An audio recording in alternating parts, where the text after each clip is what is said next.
प्रणाम पिताश्री। प्रणाम माते। आयुष्मान भव। कहाँ से आई हो पुत्रियो?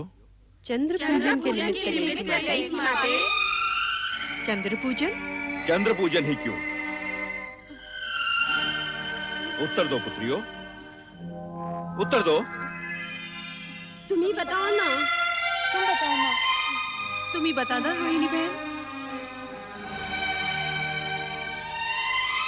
जिस प्रकार बहन सती ने अपने अभीष्ट वर को तपस्या से प्राप्त किया, उसी प्रकार हम भी अपनी पूजा अर्चना आराधना से चंद्र देवता का हृदय जीत उन्हें पति रूप में पाना चाहती हैं। देख लिया महारानी, देख लिया अपनी पुत्री सती को ढील देने का परिणाम। अब ये सब की सब उसी के दिखाए हुए मार्ग पर चलने का प्रयास कर रही हैं। स्वामी, अपनी पुत्रियों के विवाह तो हमें करने ही हैं। चंद्र अति सुंदर और तेजस्वी देव पुरुष है। यदि वो इन्हें भाग गया है तो आपको विवाह करने में आपत्ति नहीं होनी चाहिए। हमारी पुत्री सती अपने पति गृह में कितनी प्रसन्न है। इन्हें भी इनका मनोवांछित पति मिलेगा तो इनके सुख के प्रति भी हमें कोई शंका नहीं रहेगी। किंतु सभी पुत्रों का विवाह एक ही वर के साथ करने का विचार मुझे कुछ अनुचित सा लग रहा है। तुम किसी एक कन्या के विषय में कहो तो मैं चंद्र के माता पिता अत्रि और अनुसुईया के सम्मुख इसी क्षण विवाह का प्रस्ताव रखने को प्रस्तुत हूँ। पिता का कहना उचित है पुत्रियों। तुम में से किसी एक का विवाह ही चंद्र के साथ हो सकता है। किंतु हम सभी नक्षत्र कन्याएं हैं माते। हमारा जीवन चंद्र से जुड़ चुका है। हम में से कोई भी चंद्रदेव के बिना जीवित नहीं रह सकेगी। हम सबकी यही दशा है। ठीक है, मैं अत्रि आश्रम जाकर विवाह प्रस्ताव प्रस्तुत करता हूँ। आपके प्रस्ताव ने हमें धन्य कर दिया राजन। महिमाशाली राजा दक्ष प्रजापति की 27 पुत्रियां हमारी पुत्रवधु में बनकर इस आश्रम की शोभा बढ़ाएंगी। ये हमारे लिए हर्ष और गौरव की बात है। गौरव तो आपने हमारा बढ़ाया ऋषिवर अत्रि जी।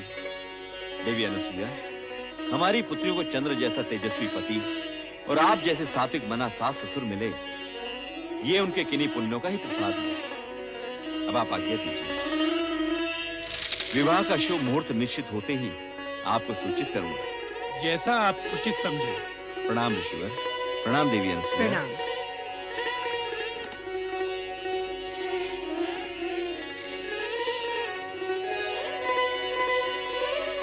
27 नक्षत्र कन्याओं के आगमन से यह आश्रम जगमगा उठेगा। आश्रम ही नहीं, आकाश से स्थित चंद्र महल भी।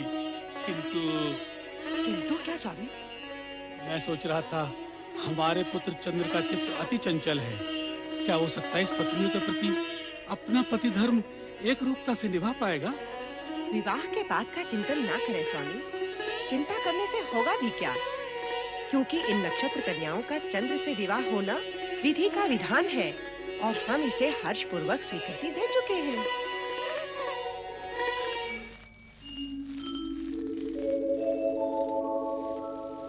रूपोद्यान प्रफुल्ल प्राय कलिका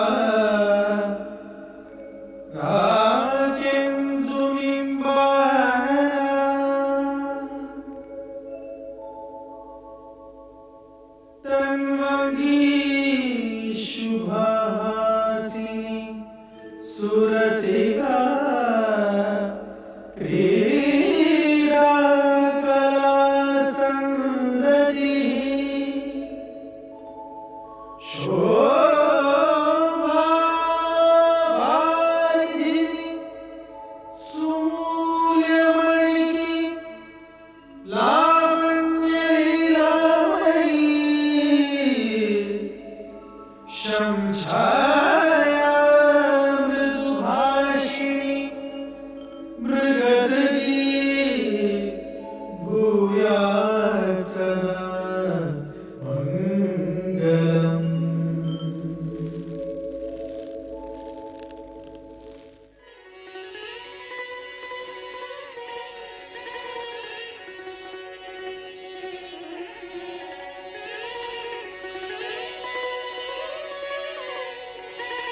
स्वामी रोहिणी को लेकर कक्ष में चले गए, हमसे बात भी नहीं की। क्या हम बात करने के योग्य भी नहीं थे? जो हमें बिना कोई आदेश दिए चले गए।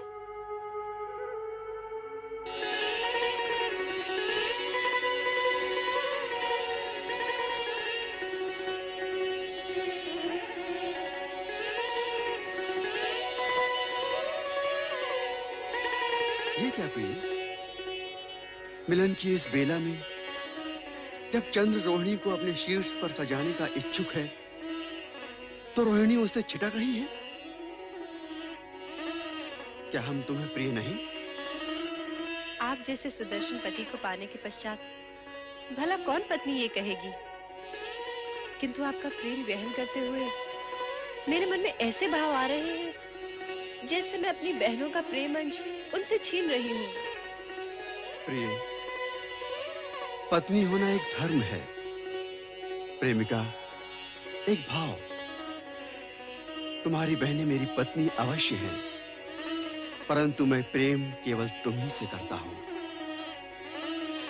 कि रात्रि की बेला बातों में व्यर्थ गंवाने के लिए नहीं है प्रिय। चलो विहार करें। अभी आपने कहा कि पत्नी होना एक धर्म है, इसी प्रकार पति होना भी एक धर्म है। और ये धर्म कहता है कि अपने प्रेम को सभी पत्नियों में समान रूप से वितरित किया जाए। किंतु आपने मेरी अन्य बहनों को प्रेम पिपासा में छोड़कर उचित नहीं किया। उनकी दशा उस चकोरी के समान हो गई है जो चंद्र के लिए हमेशा तड़पती रहती है। ऐसा प्रतीत होता है कि हम सबसे अधिक प्रेम स्वामी रोहिणी को ही करते हैं। विवाह 27 दक्ष पुत्रियों के साथ और प्रेम केवल एक के साथ, ये तो सर्वथा अन्याय है। हाँ, अन्याय है। ये अन्याय असहनीय है, दुखदायी है। क्या हमारा जीवन पति प्रेम पाने के लिए इसी प्रकार तड़पता रहेगा? नहीं, पति प्रेम पाने के लिए हमें कोई न कोई उपाय करना ही होगा, प्रयत्न करना ही होगा कि हम स्वामी के प्रेम पात्र बने, प्रेम पात्र अवश्य बने। तभी से तुम्हें प्राप्त करने की कामना में दग्ध हो रहा हूं। जब तुम्हें प्रथम बार देखा था और अब जब हम मिलन के इतने निकट हैं, तो तुम तर्क पर तर्क की जा रही हो। मैंने तो केवल इतना कहा कि पति रूप में अपनी अन्य पत्नियों की उपेक्षा करना आपका धर्म नहीं है। प्रेम, धर्म, कर्म, जात, पात, रीति नीति कुछ नहीं जानता। प्रेम की परिभाषा तो सबसे निराली होती है, और यदि तुम इस परिभाषा का अर्थ जान जाओगी तो स्वयं कच्चे धागे की तरह मेरे पीछे पीछे खिंची चली आओगी।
चंद्रदेव हूँ मैं, तुम रोहिणी, मैं हूँ मोह तो तुम मोहिनी।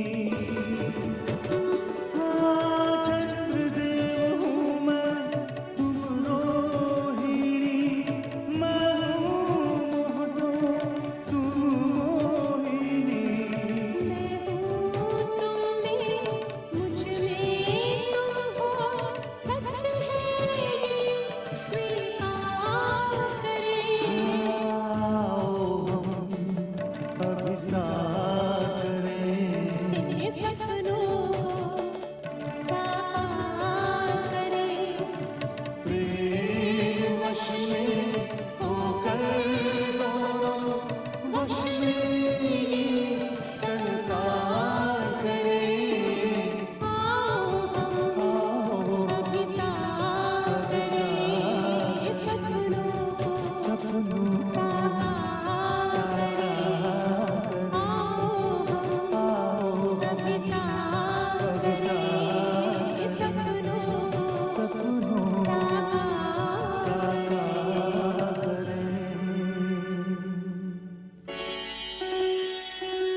स्वामी, ये क्या अनर्थ हो गया?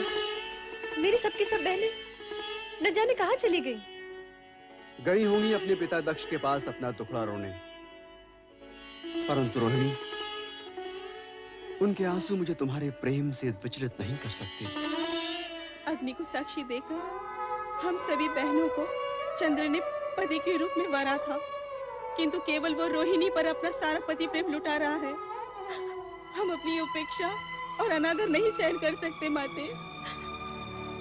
माना चंद्रदेव से हमारा संबंध नया ही जुड़ा है, हमारे नए जीवन का प्रारंभ हुआ है, परंतु इस नए जीवन का कोई अर्थ ही नहीं है।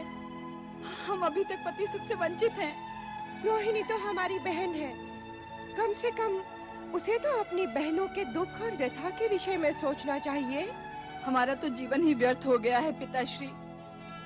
पति से उपेक्षित पत्नी की स्थिति उस विधवा से भी हीन है, जो अपने पति को खोने का दुख धीरे धीरे संजो लेती है। ऐसी अशुभ बातें मत करो पुत्रियों। तुम्हारे पिता इस स्थिति को सामान्य कराने का अवश्य प्रयास करेंगे। तुम्हारी माता ठीक कह रही है पुत्री। चंद्र पर केवल रोहिणी का अधिकार नहीं। मैं चंद्र को समझाकर तुम सभी को पति प्रेम का न्यायोचित भाग अवश्य दिलवाऊंगा।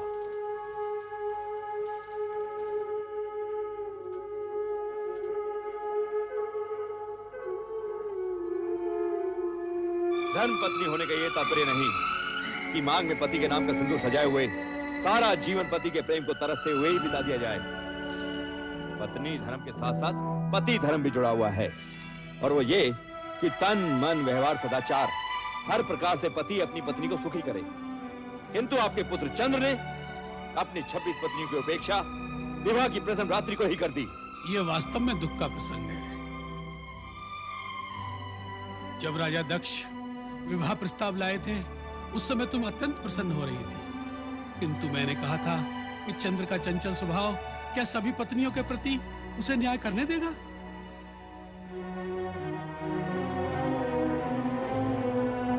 मन में ऐसी संशय के रहते हुए मैं तनिक असमंजस में था, किंतु आपके आग्रहपूर्ण प्रस्ताव और अनुसुईया की प्रसन्नता को देखते हुए मैंने आपका विवाह प्रस्ताव स्वीकार कर लिया था। मैं चंद्र को बुलाता हूं। चंद्र आगच्छ, आगच्छ, आगच्छ।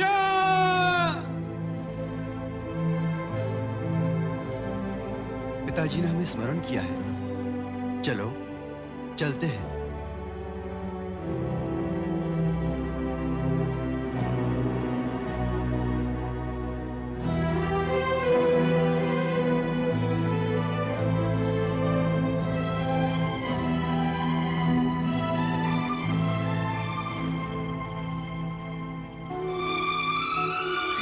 प्रणाम। प्रणाम पिताश्री। रोहिणी, अत्यंत ही लज्जा और खेद का विषय है एक और तुम्हारी सहविवाहिता बहनें पति से उपेक्षित अश्रु बहा रही हैं, और एक तुम निर्लज्ज अकेले ही पति प्रेम में विभोर हो रही हो। पिताश्री, मुझे अत्यंत दुख है, किंतु यदि ये सच है रोहिणी कि तुम्हें इस बात का दुख है, तो अपनी बहनों के साथ न्याय होने तक तुम्हें अपने पति के साथ रहने का कोई अधिकार नहीं। आप इनसे पूछिए पिताश्री। अपनी बहनों के साथ भी समान भाव से पति धर्म निभाने की बात मैंने इनसे कही थी, किंतु ये ठीक है, ये जैसा उचित समझे, किंतु तुम मेरे साथ दक्ष महल चलोगी अभी इसी समय। किंतु पिताश्री। मैं कुछ सुनना नहीं चाहता रोहिणी। पिता के लिए सब संतान बराबर होती है, उनके दुख सुख बराबर होते हैं। फिर मैं ये कैसे सहन कर सकता हूँ कि एक पुत्री तो प्रेम के हिंडोले में पेंगे बढ़ाती जाए और शेष सुहागने होते हुए विधवाओं का सजीवन व्यतीत करे? नहीं।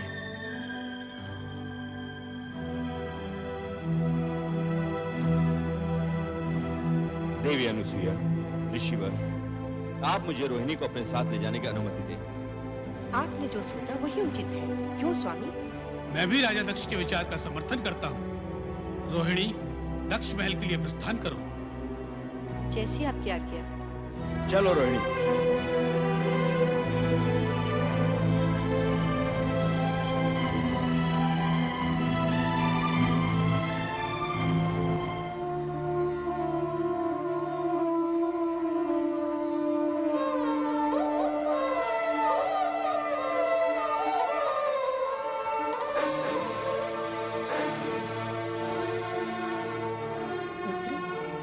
यदि रोहिणी पर तुम्हारा ऐसा उत्कट प्रेम था, तो तुम्हारा मात्र उसी से विवाह करना उचित था।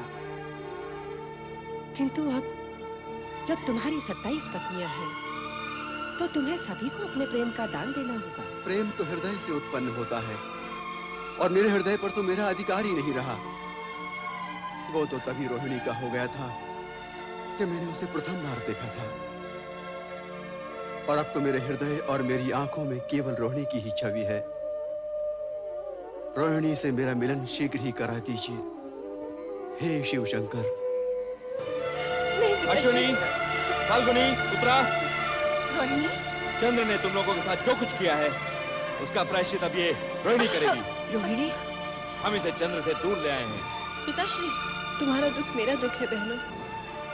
मैं तो तब भी विवश थी और अब भी विवश हूँ। रोहिणी, हम तुम्हें दुखी देखना नहीं चाहते, बस सिर्फ हम न्याय चाहते हैं। जब तक रोहिणी चंद्र के पास रहेगी, तुम सबको न्याय नहीं मिल सकता। इसलिए हम रोहिणी को यहाँ ले आए हैं। ये आपने ठीक नहीं किया स्वामी। अपने जमाता चंद्र को दुखी करने का आपको कोई अधिकार नहीं। महारानी, तुम हमारे अधिकार को चुनौती नहीं दे सकती। हम दक्ष प्रजापति हैं। प्रजा के प्रत्येक व्यक्ति के सुख का ध्यान रखना हमारा कर्तव्य है। तो फिर क्या हम अपनी पुत्रियों को सुख से आंखें फेर लें? ये कदापि नहीं हो सकता महारानी, कदापि नहीं हो सकता। तुम उनके पास लौट जाओ रोहिणी बहन। हम नहीं चाहते कि तुम्हारे साथ साथ वे भी दुखी हों। नहीं, जब तक चंद्र अपने अन्याय के लिए क्षमा मांगकर तुम सबको समान प्रेम देना स्वीकार नहीं करता, रोहिणी यहाँ से नहीं जाएगी। आप तो जानते हैं हमारी जमाता चंद्र कितने भावुक हैं। जरा सोचिए तो, आपने उनके साथ जो किया, उससे उनके हृदय को कितना आघात पहुंचा होगा। हम पर इन बातों का कोई प्रभाव नहीं होगा महारानी। एक अन्यायी को उसके अन्याय का दंड मिलना ही चाहिए। लेकिन महाराज, क्या हम इसके लिए शिव जी से सहायता नहीं? महारानी, ये हम बहुत सुन चुके हैं, किंतु हमारा यह निश्चय अटल है कि हम शिव से किसी प्रकार की सहायता मांगने नहीं जाएंगे। तो फिर आप अपने पिता ब्रह्मा जी के पास जाकर विनती कीजिए कि वे स्वयं शिव जी के पास जाकर अपनी पौत्रियों को दुर्भाग्य की छाया से बचाएं। इन कन्याओं के पितामह होने के नाते उनका भी कुछ कर्तव्य है।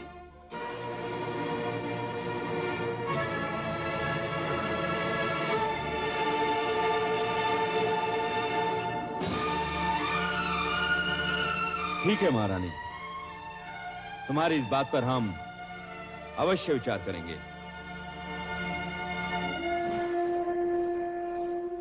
माते, रो मत बेटी, रो मत। मुझे विश्वास है परमपिता ब्रह्मा अवश्य कोई न कोई मार्ग निकालेंगे। रो मत मेरी पुत्री, रो मत। ओम नमः शिवाय, ओम नमः शिवाय। परमपिता, आंखें खोलिए, हम आपसे कुछ कहने आए हैं। आओ पुत्रवत्स, क्या बात है? मुझे आश्चर्य हो रहा है परमपिता, सृष्टि के रचनाकार होते हुए भी आपको शिव की आराधना करने की आवश्यकता हुई। इसमें आश्चर्य कैसा पुत्रवत्स? शिव महादेव देवों के देव हैं, उनकी आराधना करना तो संसार के प्राणी मात्र का कर्तव्य है। ये उपदेश आप मुझे नहीं, किसी और को दीजिए परमपिता। मैं आपके शिव शंकर के स्वरूप से भली भांति परिचित हूँ। हम इस विषय में विवाद के इच्छुक नहीं हैं। बताओ, तुम्हारे आने का प्रयोजन क्या है? मैं देख रहा हूँ परमपिता, शिव से संबंधित हर व्यक्ति हमारे लिए बाधा उत्पन्न कर रहा है, हमारी शांति भंग कर रहा है। हम समझे नहीं, तुम किस व्यक्ति की बात कर रहे हो? अपने जामाता अत्रि अनुसुया के पुत्र चंद्र की, जो शिव के अति प्रिय है। क्या किया है चंद्र? चंद्र ने हमारी कन्याओं के साथ छल किया है परमपिता, उन्हें दुख पहुंचा है। इस बात की जानकारी हमें है। अपनी नक्षत्र कन्याओं का चंद्र से विवाह करने से पहले तुमने हमसे तो परामर्श नहीं लिया था। हमें पता था कि चंद्र रोहिणी के समान किसी अन्य से प्रेम नहीं कर सकता। यही विधि का विधान है। परमपिता, विधि का विधान तो यह भी था कि हमारी 27 की 27 कन्याएं चंद्र की पत्नियां बने, और उसी के अनुसार हमने सभी कन्याएं चंद्र को सौंप दी। अब जो हो चुका है उसे परिवर्तित नहीं किया जा सकता। तुम बोलो, तुम्हारी क्या इच्छा है? परमपिता, हम चाहते हैं कि आप हमारी कन्याओं को, अर्थात अपनी पोत्रियों को सुखी करने का कोई मार्ग निकालें। अपने आराध्य शिव से कहकर चंद्र को समझाएं कि वो अपनी सभी पत्नियों को समान रूप से प्रेम करे। ये हमारे वश में नहीं है वत्स। किसी के मन की भावनाओं को बलपूर्वक परिवर्तित करना न हमेश है न भगवान शिव। भलाई इसी में है कि तुम अपनी सभी कन्याओं को चंद्र के पास भेज दो। चंद्र को अपने कर्तव्य का ज्ञान होगा तो सब कुछ सामान्य हो जाएगा। हम दक्ष प्रजापति हैं परमपिता। एक बार जो कन्याएं पतिगृह से लौट आई हैं, उन्हें बिना इच्छा पुनः भेजना और चंद्र से दया की भीख मांगना हम कदापि स्वीकार नहीं करेंगे। चंद्र को हमारे आदेश के आगे झुकना ही पड़ेगा, झुकना ही पड़ेगा परमपिता। ऐसा सोचकर तुम अनर्थ को आमंत्रण दे रहे हो दक्ष। हम तुम्हें सावधान करते हैं, तुम चंद्र पर बलपूर्वक अपना अधिकार थोपने की चेष्टा मत करना। भगवान शिव तुम्हारा कल्याण करे। ओम नमः शिवाय। ये मुझे क्या हो गया है प्रभु? क्या मेरा जीवन उद्देश्यहीन हो गया है? क्या चंद्र मुझे कभी प्राप्त नहीं होगा? क्या चंद्र मेरी सुध ही नहीं लेगा? मुझे स्वयं नहीं ज्ञात कि मैं कैसी विपदा में आन पड़ी हूँ। हे परमेश्वर, मेरा जीवन क्या निरर्थक है? नहीं नहीं, मेरा जीवन निरर्थक नहीं हो सकता। मैं इस जीवन को ऐसे ही व्यतीत नहीं करूंगी। मुझे अपने जीवन के बारे में सोचना होगा, सोचना होगा मुझे। मैं अपने चंद्र के बिना नहीं जी पाऊंगी, नहीं जी पाऊंगी, मैं नहीं जी पाऊंगी। हे भगवान, तुम्हें यदि सृष्टि रचना करनी ही थी तो मानव क्यों बनाया? और यदि मानव ही बनाना था तो उसे हृदय क्यों दिया? और यदि उसे हृदय देना ही था प्रभु, तो उसमें प्रेम क्यों समोया? ये मेरी सोच से परे है प्रभु। मैं आज तक इसका कारण नहीं जान पाई। मुझ पर कृपा करो प्रभु, मेरे चंद्र से मुझे शीघ्र मिला दो, मिला दो प्रभु।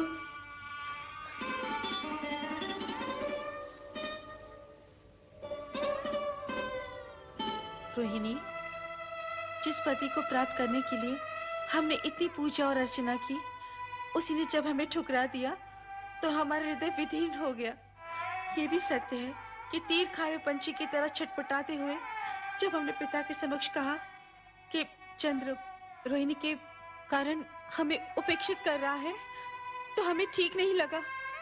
हम तो विरह में विचलित थे ही, तेरा सुख भी पिता की क्रोध ने छीन लिया। जो कुछ भी हुआ अश्विनी बहन, ठीक ही हुआ।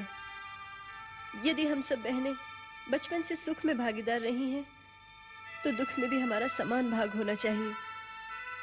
मैं सत्य कहती हूँ बहनों, स्वामी के पास होते हुए भी मैं हर क्षण यही सोचा करती थी कि तुम लोगों के साथ घोर अन्याय हो रहा है।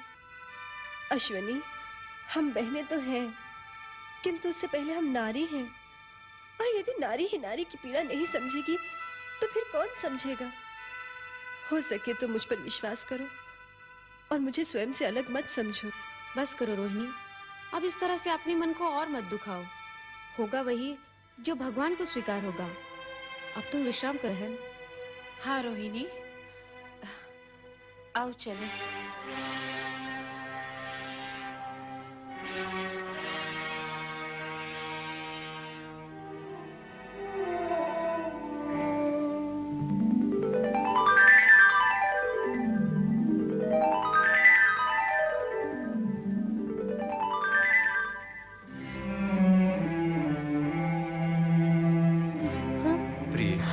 स्वामी आप? चलो मेरे साथ चंद्रमहल चलो।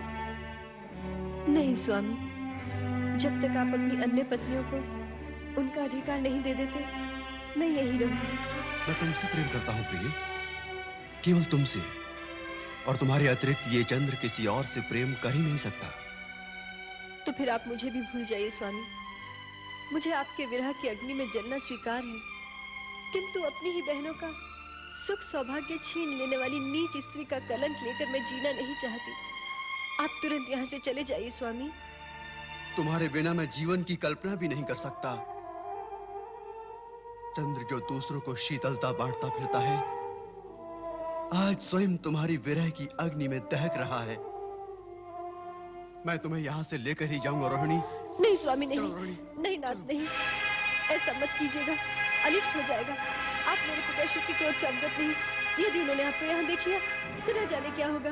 मुझे छोड़ दीजिए स्वामी, छोड़ दीजिए। चंद्र, तेरी ये उदंडता, नीच पापी, छोड़ दे मेरी पुत्री को। ये मेरी पत्नी है और अब आपका इस पर कोई अधिकार नहीं। पत्नियां तो यहाँ तुम्हारी और भी हैं, ले जाना है तो सभी को ले जाओ। विवाह मात्र शरीर के साथ फेरों से नहीं, मन के वर्ण करने से होता है, और मैंने मात्र आपकी इसी पुत्री को मन से वरा है। चलो रोहिणी। ये हट छोड़ दे चंद्र, नहीं तो मैं तुझे श्राप दे दूंगा। नहीं पिताश्री, ऐसा अनर्थ मत कीजिएगा। तो कह अपने इस पापी पति से तुझे तत्काल छोड़ के यहाँ से चला जाए, नहीं तो मेरे क्रोध की ज्वाला इसे भस्म कर देगी। चंद्र अपनी रोहिणी को लिए बिना यहाँ से नहीं जाएगा। यदि ये तेरी हट है तो सुन, अपने जिस पौरुष और सुदर्शन व्यक्तित्व पर तू फूला फूला फिरता है, उसे क्षय रोग नष्ट कर देगा, नष्ट कर देगा। ये मेरा श्राप है।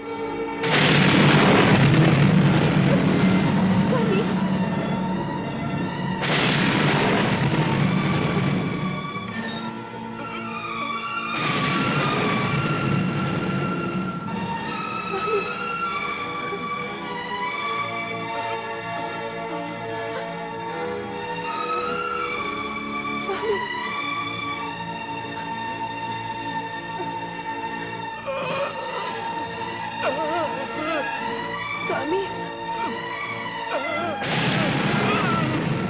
स्वामी, स्वामी, नहीं स्वामी, नहीं स्वामी, आंखें खोलिए स्वामी, स्वामी, नहीं स्वामी, स्वामी, स्वामी,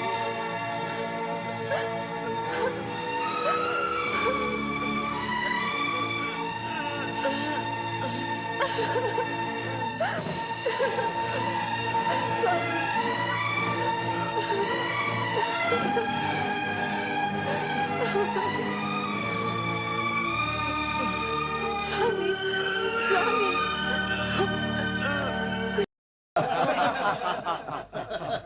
देवराज, देवराज, देवराज, गुरु बृहस्पति, देवराज इंद्र, देवी इंद्राणी और समस्त देवतागण, अत्यंत कष्टकारक समाचार है। कष्टकारक समाचार? ऐसी क्या अनहोनी हो गई वायुदेव? प्रजापति दक्ष के शाप के फलस्वरूप चंद्रदेव क्षयग्रस्त होकर निस्तेज हो गए हैं।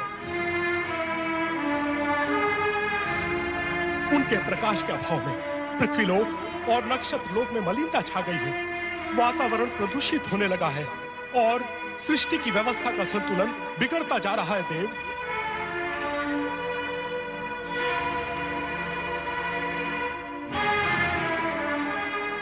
ये तो निसंदेह दुखद समाचार है वायुदेव। यदि शीघ्र इस समस्या के निराकरण हेतु कोई उपाय न किया गया तो चंद्रदेव सदा सदा के लिए निस्तेज हो जाएंगे। पुत्र चंद्र,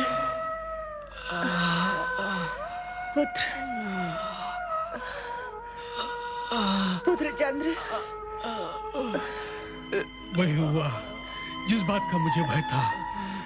दक्ष के इस कठोर शाप के आगे हमारे सभी मंत्र, यज्ञ, हवन कोई प्रभाव नहीं दिखा पाएंगे। हम वो अभागे माता पिता हैं जिनकी आंखों के सामने उनके पुत्र को।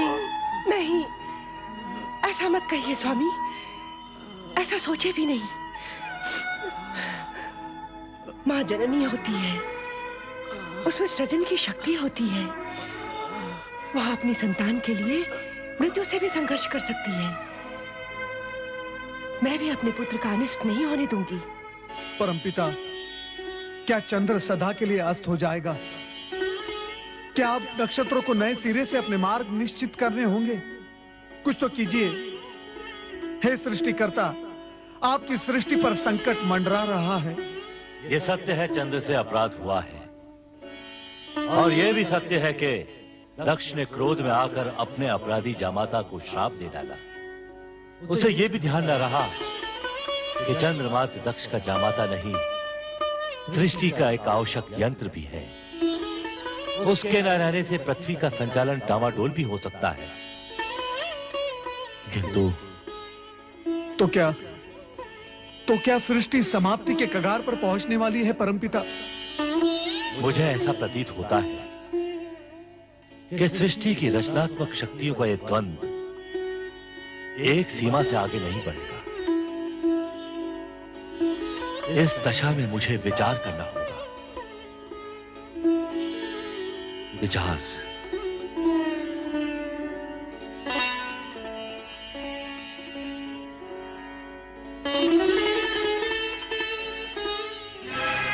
देव ऋषि, वहां सृष्टि पर विपत्ति के बादल मंडरा रहे हैं और ब्रह्मा जी ध्यान में डूबे हुए हैं। इस समय इनके ध्यान में मात्र सृष्टि की चिंता है देवराज, अन्य कुछ नहीं।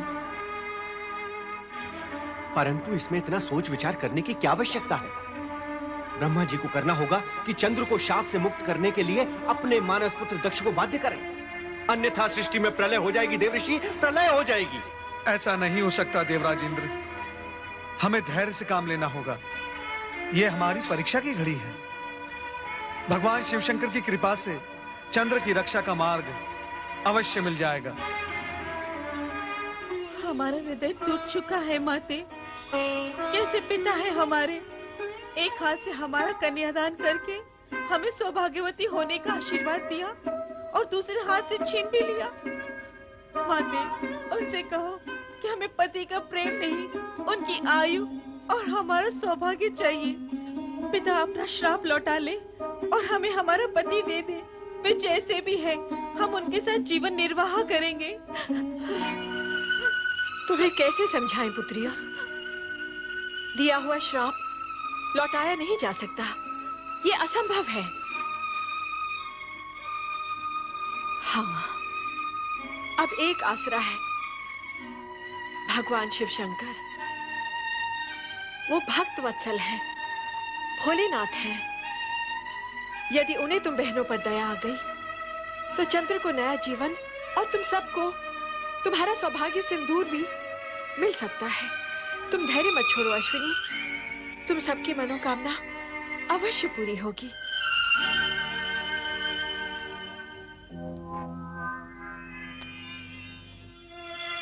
ये मौन कैसा? क्या मैं इस मौन का कारण जान सकता हूं? महारानी, कोई मेरे प्रश्न का उत्तर क्यों नहीं देता? आपके प्रश्न का उत्तर मैं देती हूँ पिताश्री। देखिए, देखिए इन्हें। ये आपकी वही प्रिय पुत्रियां हैं जिनके सौभाग्य चंद्र पर दक्ष नाम का ग्रहण लग गया है, जो चंद्र को निगल जाना चाहता है। पुत्री! क्रोधित मत होइए पिताश्री, और इतना मंगल करने के पश्चात आपको मुझे पुत्री कहने का भी कोई अधिकार नहीं। मैं जा रही हूँ अपने पति के पास। तुम वहां नहीं जाओगी, और यदि तुमने मेरी आज्ञा की अवहेलना की तो आप मुझे भी श्राप दे दीजिएगा। इससे अधिक आप कर भी क्या सकते हैं? माते, जीवन मृत्यु के इन संघर्ष क्षणों में मैं अपने पति को एकाकी नहीं छोड़ सकती। मैं जा रही हूँ। रोहिणी, यदि तुमने इस महल की चौखट भी लांगी तो मैं तुम्हें श्राप दे दूंगा। बस कीजिए, बस। यदि आप इन पुत्रियों के पिता हैं, तो मैं माता हूँ। प्रसव पीड़ा आपने नहीं, मैंने सही है। यदि आपने अपने मुख से एक भी अपशब्द कहा, तो मैं यही की यही अपने प्राण त्याग दूंगी। हाँ।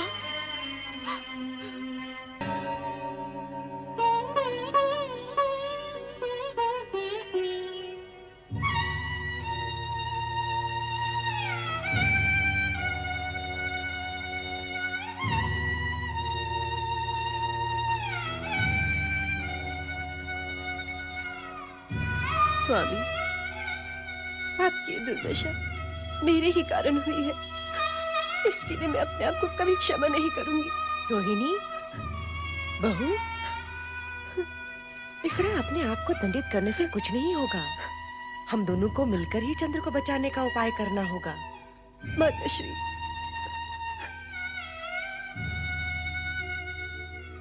तुम समझती हो मेरे चंद्र की इस दुर्दशा का कारण तुम हो, परंतु यह सत्य नहीं है। तुमने तो सदा ही मेरे चंद्र के हृदय को प्रफुल्लित किया है, उसे सुख दिया है।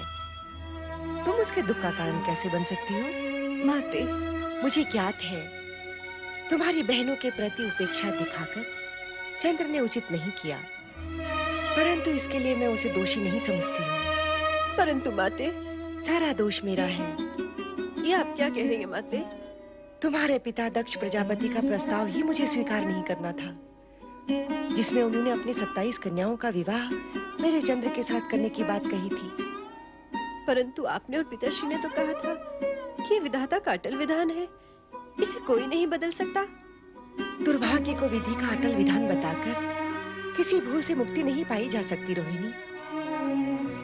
भूल तो भूल ही होती है, और भूल का परिणाम जाने अनजाने सभी को भुगतना पड़ता है। तो मेरी बहनों की उन आकांक्षाओं का क्या होता? उन्होंने भी तो मेरे समान चंद्रदेव को मन ही मन पति स्वीकार कर लिया था। मन ही मन पति रूप में स्वीकार करने का अर्थ किसी को विवाह के लिए विवश करना नहीं होता है रोहिणी। तुम्हारे पिता दक्ष का कर्तव्य था कि वे इस विवशता को रोक देते, परंतु इस प्रस्ताव को चंद्रदेव ने भी तो चुपचाप स्वीकार कर लिया था। चंद्र के मन की बात का पता लगाना हम माता पिता का कर्तव्य था, जो हमने नहीं किया, और इसी का दंड हम भुगत भी रहे हैं। परंतु पिछली भूलों की बातें करने से कोई लाभ नहीं होगा। जैसे भी हो, हमें चंद्र को इस संकट से उभारना ही होगा। सब कहते हैं कि श्राप को विफल नहीं किया जा सकता, उसका प्रभाव होकर ही रहता है। समझ में नहीं आता अब हम क्या करें। इसी कारण मैं शिव शंकर की शरण में कैलाश गई थी, परंतु दुर्भाग्य से वहां भी मुझे उनके दर्शन नहीं हुए। सती बहन तो वहां आपको अवश्य मिली होंगी। हाँ, उन्हीं का दिया विश्वास लेकर मैं कैलाश से लौटी हूँ। सती ने कहा है, शिव की आराधना कभी व्यर्थ नहीं जाती। चंद्र के प्राण रक्षा हेतु अब हमें शिव की आराधना करनी होगी। यही एकमात्र उपाय है। अवश्य माताश्री, इस आराधना में मैं भी आपके साथ हूँ। बेटी, मैं चंद्र की माता हूँ और तुम धर्म पत्नी। हम दोनों के हृदय से जो पुकार निकलेगी उसका प्रभाव होकर रहेगा। भगवान शिव की कृपा हमें अवश्य प्राप्त होगी। चंद्र के श्राप का अवश्य अंत होगा। नारायण नारायण। देवी रोहिणी, निश्चिंत हो जाओ। भगवान भोलेनाथ की कृपा से संकट अवश्य टल जाएगा। सत्य कह रहे हैं देवऋषि। नारायण नारायण। हरि भक्त कभी झूठ नहीं बोलता। परम पिता ब्रह्मा जी ने शिव जी का ध्यान इस संकट की ओर आकर्षित करने का एक उपाय बताया है। कौन सा उपाय देवर्षि? रोहिणी, आर्यवर्त के पश्चिम भाग में प्रमास क्षेत्र है। उसके समुद्र तट पर शिवलिंग स्थापित करके भगवान शिवशंकर का मृत्युंजय जाप निरंतर करने से तुम्हारे पति मृत्यु के मुख में जाते हुए भी लौट आएंगे। परंतु ये मृत्युंजय मंत्र है क्या देवर्षि? ओम नमः शिवाय मृत्युंजय महादेवाय नमोस्तुते।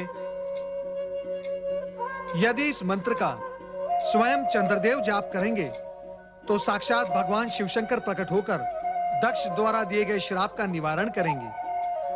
परंतु इनकी तो ये दशा है, ये मंत्र का जाप करेंगे कैसे? व्यर्थ की चिंता न करो देवी। सर्वप्रथम इस मंत्र का जाप आरंभ करो। शिव जी की कृपा से मंगल ही मंगल होगा। नारायण नारायण।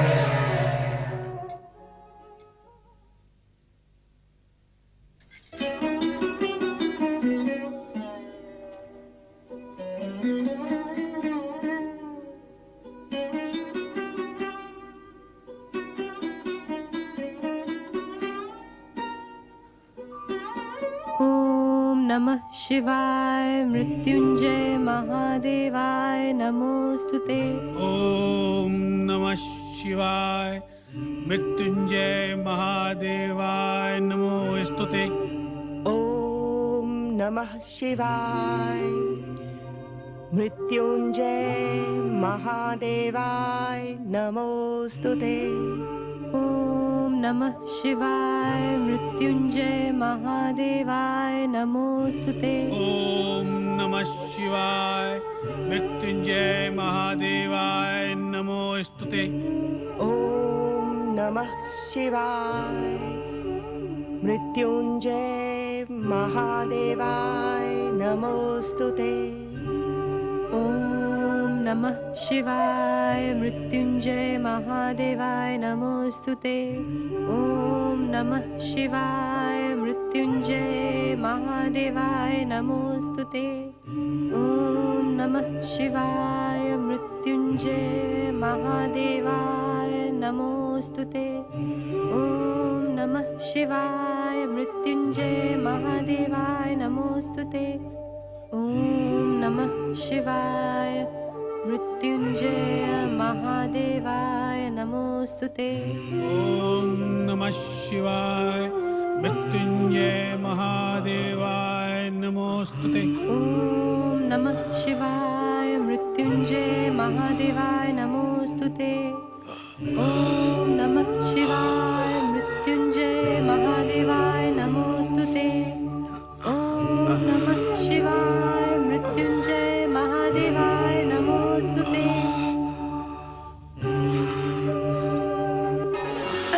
स्वामी, स्वामी आप माताश्री।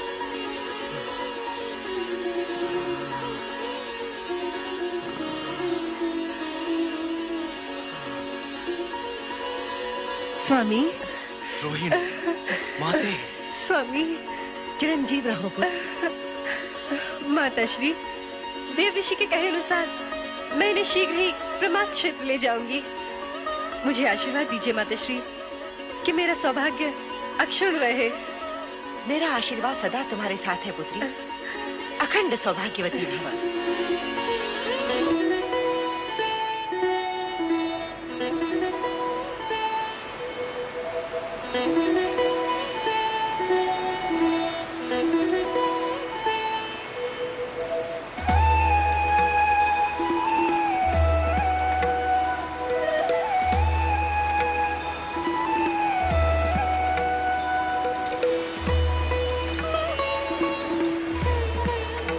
हे जलदेव, मेरे पति की रक्षा करना।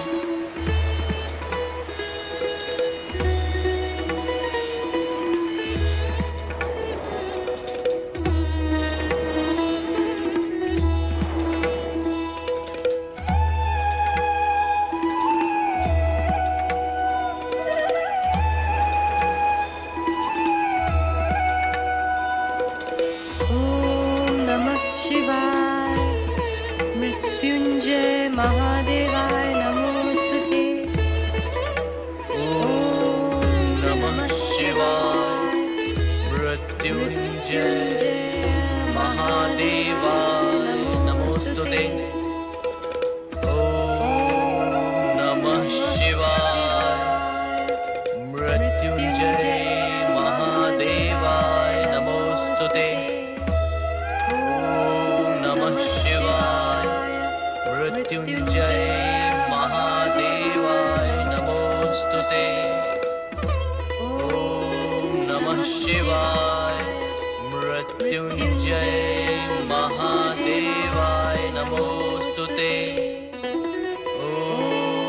नमः शिवाय मृत्युंजय महादेवाय नमोस्तुते।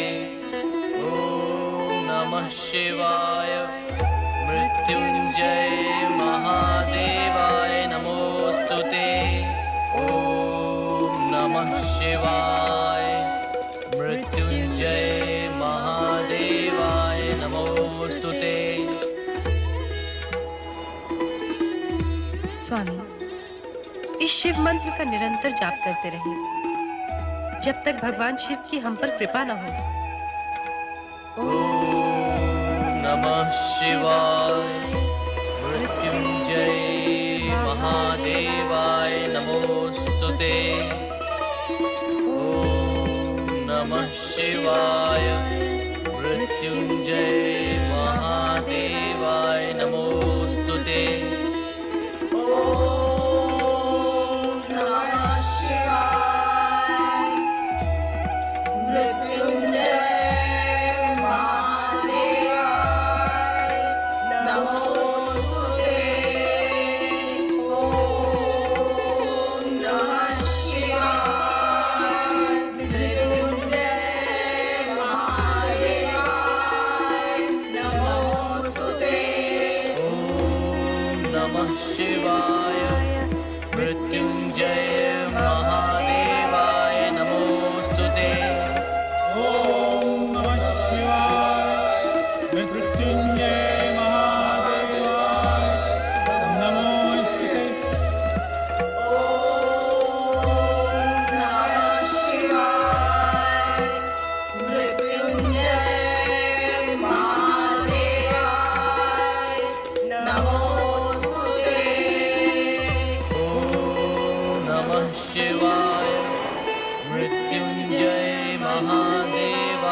मृत्युंजय महादेवाय नमोस्तुते।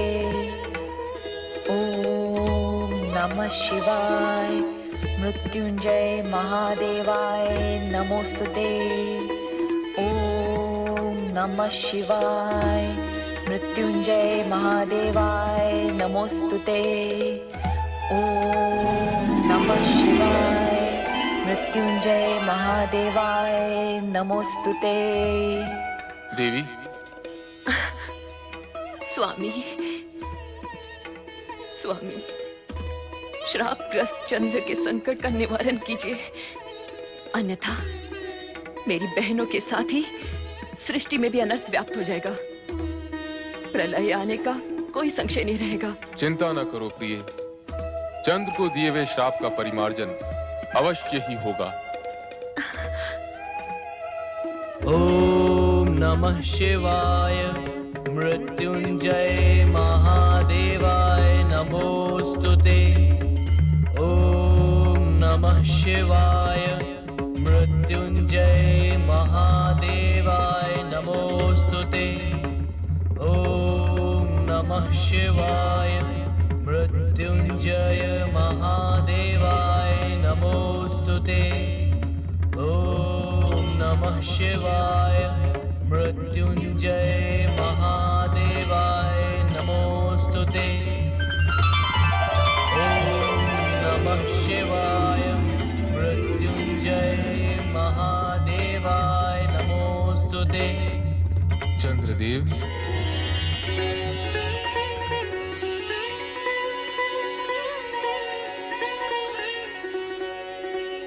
ओम नमः शिवाय मृत्युंजय महादेवाय नमोस्तुते। मृत्युंजय मंत्र के निरंतर जप से तुमने हमें प्रसन्न किया, साथ ही मृत्यु को भी जीत लिया। अब तुम्हें किसी प्रकार का कोई भय नहीं।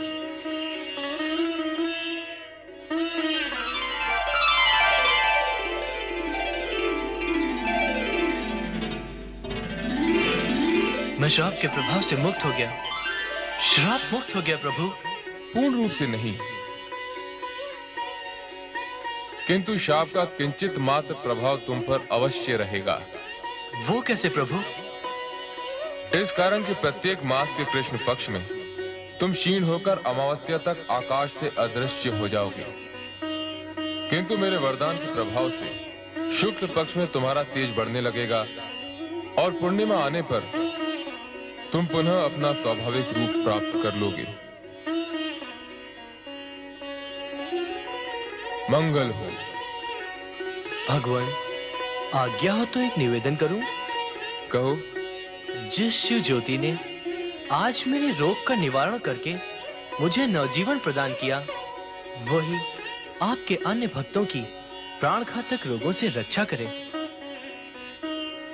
अतः निवेदन है कि आपकी ये ज्योति यहीं विराजमान रहे और आने वाले युगों युगों तक शिव भक्तों का कल्याण करती रहे। तथास्तु।